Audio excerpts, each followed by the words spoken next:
Title: Stormbound Spirits, The Wrath of the Thundering Dead Story by Muhammad Ali, Pakistan. Lights off, volume up. It's time for another haunting adventure on Dreamy Nightmares, where fear comes to life. I've never been one to scare easily. My name is Ali, and I've seen my fair share of spooky happenings in my old town. People say it's cursed, but I never paid much attention to those stories, at least not until that fateful night when the thundering dead came to life. It all began with a storm, one of those bone-chilling thunderstorms that rattle windows and set the entire town on edge. I was sitting alone in my dimly living room, nursing a glass of bourbon, when I heard it, the distant rumble of thunder, like a war drum signaling an approaching battle.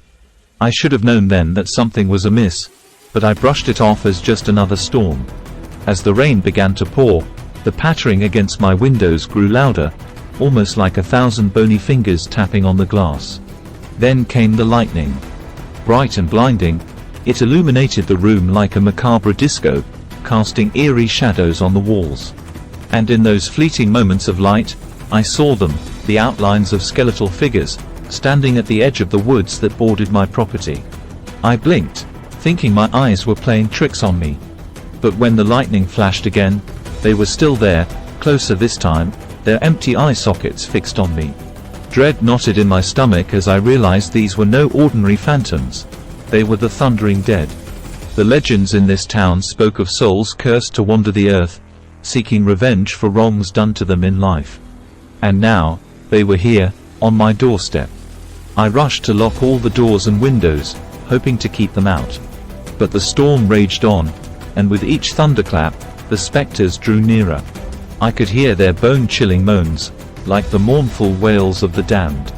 I picked up the phone to call for help, but the line was dead.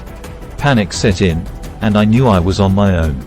I retreated to the center of the room, clutching my whiskey glass like a talisman against the encroaching horror. The thundering dead moved closer, their footsteps like the rattling of old bones. Their voices grew louder, a cacophony of agony and rage that filled the room.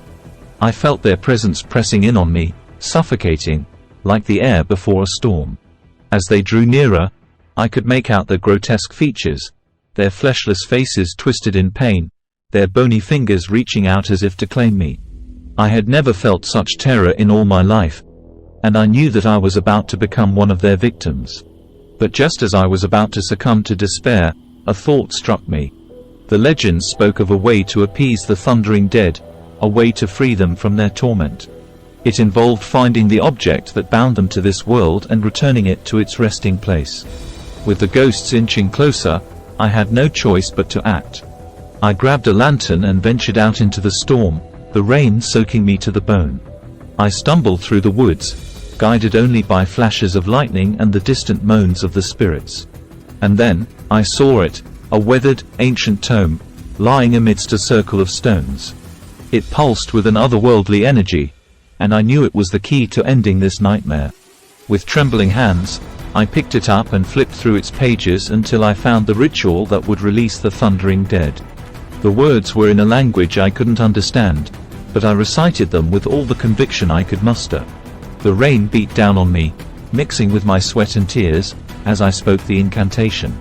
And with each word, the spirits grew more restless, their moans turning into anguished screams. I couldn't stop. I had come too far to turn back now.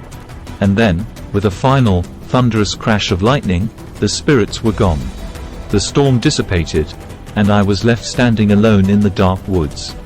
I returned the cursed tome to its resting place, hoping that the thundering dead had found peace at last.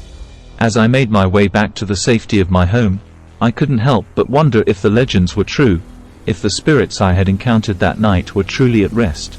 One thing was certain. I would never underestimate the power of a thunderstorm in this cursed town again. The wrath of the thundering dead was not to be taken lightly, and I had witnessed their horrifying vengeance firsthand. Thank you, Mr. Muhammad Ali, for mailing your experience. Viewers, quickly check the description and mail us your story.